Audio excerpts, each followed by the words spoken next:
E aí, pessoal? Preparados para mais um The Deep Dive? Preparadíssimo. Hoje a gente vai mergulhar num assunto que, para muitos, parece distante. A aprovação de medicamentos para doenças raras no Brasil. Mas acreditem, esse tema impacta a vida de milhares de brasileiros e a burocracia pode ser uma barreira enorme. Uma barreira enorme, né? Sabiam que, enquanto nos UI e no Japão, o processo é mais ágil aqui no Brasil, a espera por um novo medicamento pode chegar a 8 anos É. ou até mais. Pois é, e essa demora tem um preço. E não tô falando só de dinheiro, que, aliás, também é um fator importante. Desenvolver um novo medicamento é como construir um prédio gigante. Exige tempo, investimento pesado, em média 1,1 bilhão de dólares e uma equipe enorme de cientistas, pesquisadores e técnicos. Nossa. E quando falamos de doenças raras, a conta fica ainda mais complexa. Poxa vida. É como tentar achar uma agulha num palheiro, né? É. E a Anvisa é o que tem feito para facilitar esse processo. Lise algo sobre a RZC 205, de 2017, que tenta flexibilizar algumas regras. Será que isso realmente ajuda? A RDC 12.5 foi um passo importante, sem dúvida. Mas na prática ainda esbarramos em obstáculos. O Nelson Mussolini, presidente do Sindusfarma, que representa a indústria farmacêutica, bate na tecla de que as normas e processos precisam ser modernizados para que o Brasil possa realmente se destacar na pesquisa clínica. É como se a gente tivesse um carro potente, mas com freio de mão puxado. Entendi. Como se a gente tivesse todo o potencial, mas ainda falta destravar algumas coisas. E é nesse cenário que a gente vai focar no nosso mergulho de hoje. Um novo medicamento chamado alfa-pabina-fusp para tratamento da MPSC, a mucopolissacaritose tipo TSC. É uma doença rara, genética e que impacta a vida de muitas famílias brasileiras. A gente vai entender como esse medicamento funciona e a esperança que ele representa. O MPSC é uma doença que afeta o metabolismo. Imagine que o corpo é como uma fábrica com várias linhas de produção. Na MPSC, falta uma enzima essencial para a reciclagem de certas substâncias. O resultado é um acúmulo de lixo dentro das células, o que causa uma série de problemas de saúde. Caramba, é como se a gente tivesse uma casa que de repente para que recolher o lixo, né? E o que acontece com o corpo? Dependendo do tipo de substância que se acumula e em quais órgãos, os sintomas variam bastante. Mas, em cerca de 70% dos casos, a MPS afeta o sistema neurológico.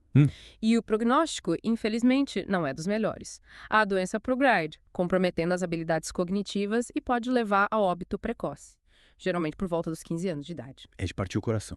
E o tratamento disponível hoje no Brasil consegue ajudar esses pacientes. Até então, o tratamento disponível no Brasil se limitava a amenizar os sintomas não neurológicos. O grande problema é que o cérebro tem um sistema de segurança super rigoroso. A barreira hematoencefálica. Ela impede que muitas substâncias, incluindo medicamentos, cheguem ao cérebro. É como se o cérebro tivesse um segurança gigante na porta, barrando a entrada de qualquer um, né? Mas então, como tratar uma doença que afeta o sistema neurológico? Essa é a grande questão. A alternativa seria injetar o medicamento diretamente no cérebro, o que é extremamente invasivo. E arriscado, além de inviável a longo prazo. Imagine ter que fazer isso repetidas vezes. Nossa, que situação complicada. Mas é aí que entra o alfa-pabina-fusp, certo? Li que ele usa uma tecnologia inovadora que permite que o medicamento ultrapasse essa barreira e atinja o cérebro. Me explica melhor como isso funciona. É exatamente isso. O alfa-pabina-fusp é administrado por via intravenosa, ou seja, na veia, como um medicamento comum.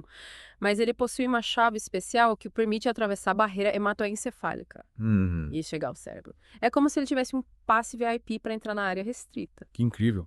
Isso significa que consegue tratar tanto os sintomas físicos quanto os neurológicos da MPS. Sim, e essa é a grande revolução. Imagine a esperança que isso representa para os pacientes e suas famílias. Poder tratar a causa da doença e não apenas os sintomas é um avanço enorme. E essa tecnologia já é utilizada em outros países. Sim, no Japão, o alfa-pabina-fusp já foi aprovado em 2021 e os resultados têm sido promissores. Aqui no Brasil, o medicamento ainda está em fase de análise pela Anvisa. E a gente acompanha de perto essa decisão. Entendi.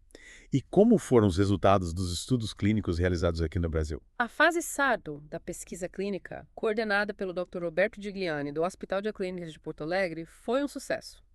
Os resultados mostraram que o alfa-pabina-fusp é seguro e eficaz no tratamento da MPSC. Que bom. Com melhora significativa em diversos parâmetros, incluindo funções cognitivas, qualidade de vida e desenvolvimento motor. Que notícia fantástica. Mas imagino que, por enquanto, apenas os pacientes que participaram da pesquisa clínica tenham acesso ao medicamento, né? Exatamente. A aprovação da Anvisa é fundamental para que o alfa-pabina-fusp seja disponibilizado para todos os pacientes com MPS no Brasil. E voltando ao alfa-pabina-fusp, o que me chama a atenção é essa capacidade de atravessar a barreira hematoencefálica. Você consegue imaginar o quão difícil é desenvolver um medicamento que faça isso? É como criar um míssil teleguiado, sabe?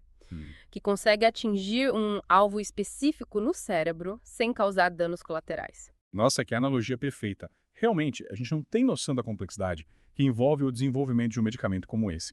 E pensando nos pacientes com MPS DUG, essa barreira hematoencefálica devia ser um muro intransponível, né? Com certeza. Por anos, os cientistas se depararam com esse obstáculo. Imagine a frustração de saber que existiam tratamentos promissores para diversas doenças neurológicas, mas que a barreira hematoencefálica impedia que esses medicamentos chegassem ao seu alvo. E por falar em frustração, a gente sabe que a espera por um novo medicamento pode ser angustiante, especialmente para quem convive com uma doença rara e debilitante. Mas voltando à RDC 205 da Anvisa, que a gente comentou antes, será que ela não ajudou a acelerar esse processo? A EDC 205 trouxe avanços, mas a gente precisa analisar o contexto. Se a gente comparar com o ZUE, por exemplo, onde a aprovação de medicamentos para doenças raras é mais ágil, a gente ainda tem um longo caminho pela frente. Lá, existem incentivos fiscais e programas específicos para estimular a pesquisa e o desenvolvimento de novas terapias. Então a gente pode dizer que a RDC 205 foi um passo na direção certa, mas que ainda precisamos de medidas mais robustas para impulsionar a pesquisa e garantir o acesso a tratamentos inovadores, né? Exatamente. Não podemos esquecer da importância da pesquisa clínica nesse processo.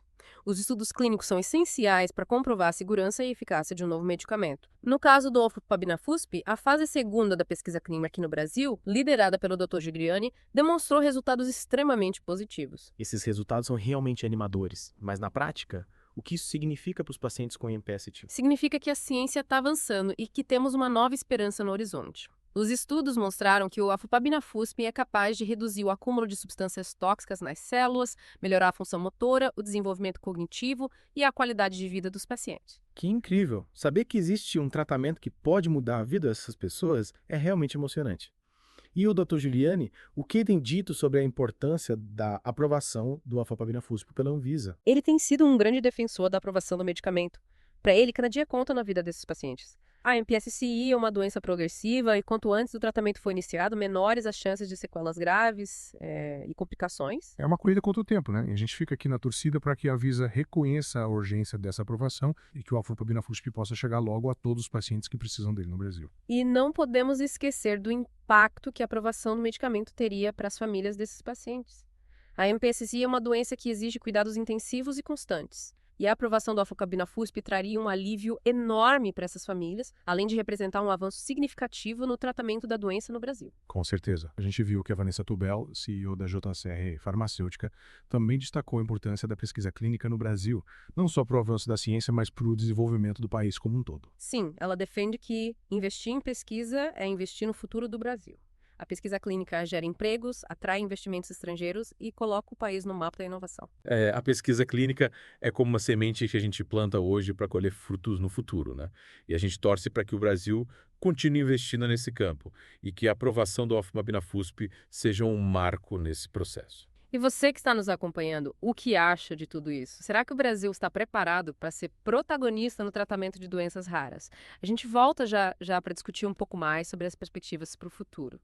E já que a gente está falando sobre o futuro do tratamento de doenças raras no Brasil, acho que é importante a gente entender melhor o tamanho desse desafio. Afinal, quantas pessoas são afetadas por essas doenças? Olha, no Brasil, estima-se que cerca de 13 milhões de pessoas convivem com alguma doença rara. Nossa! Isso equivale a quase toda a população da cidade de São Paulo. Caramba! E o número real pode ser ainda maior, já que muitas doenças raras ainda não são diagnosticadas. É muita gente. E como é que essas doenças impactam a vida dessas pessoas e de suas famílias? O impacto é enorme, tanto físico quanto emocional. Muitas doenças raras causam dor crônica, limitações físicas, dificuldades de aprendizagem e desenvolvimento. E a falta de informação e de tratamento adequado só aumenta o sofrimento dessas pessoas. É como se elas estivessem numa corrida de obstáculos sem fim, né? E a gente sabe que a jornada em busca de um diagnóstico pode ser longa e desgastante. Exatamente. Muitas vezes os pacientes peregrinam por diversos médicos, fazem inúmeros exames, até finalmente descobrirem qual a doença que os aflige. E mesmo depois do diagnóstico, o acesso ao tratamento pode ser um desafio imenso. E a gente viu que o desenvolvimento de um novo medicamento é caro e demorado, especialmente para doenças raras que afetam um número menor de pessoas. Mas será que não existem outras alternativas para ajudar esses pacientes? Sim, existem. A pesquisa em terapia gênica, por exemplo, tem avançado bastante nos últimos anos. e traz uma nova esperança para o tratamento de doenças raras. Imagine a possibilidade de corrigir o gene defeituoso resolvendo o problema na raiz. Nossa, seria revolucionário. Mas, até que essa tecnologia esteja disponível, o que podemos fazer para melhorar a vida dos pacientes com doenças raras aqui no Brasil? Em primeiro lugar, a gente precisa aumentar a conscientização da população sobre as doenças raras. Muita gente desconhece a dimensão desse problema e os desafios enfrentados por esses pacientes. É verdade. A informação é a primeira arma na luta contra qualquer doença. E o que mais a gente pode fazer? A gente precisa fortalecer as políticas públicas de saúde voltadas para as doenças raras. Isso inclui investimento em pesquisa, a criação de centros especializados de atendimento, a capacitação de profissionais de saúde e a garantia de acesso a medicamentos e tratamentos. E a gente não pode esquecer da importância do apoio às associações de pacientes, Verdade. que desempenham um papel fundamental na luta por direitos e na busca por melhores condições de vida. Com certeza. Essas associações oferecem suporte emocional aos pacientes e seus familiares, compartilham informações importantes, promovem a interação entre as pessoas afetadas pela mesma doença e lutam por políticas públicas mais justas e eficazes. E você que está nos acompanhando nesse mergulho profundo, o que acha de tudo isso? Qual sua visão sobre o futuro do tratamento de doenças raras no Brasil? Deixe seu comentário nas nossas redes sociais, a gente quer saber a sua opinião. É isso aí. E lembre-se, a informação é o primeiro passo para a mudança. Compartilhe esse episódio com seus amigos, familiares, nas suas redes sociais. Vamos juntos espalhar essa mensagem de esperança e lutar por um futuro com mais saúde e igualdade para todos. É isso aí.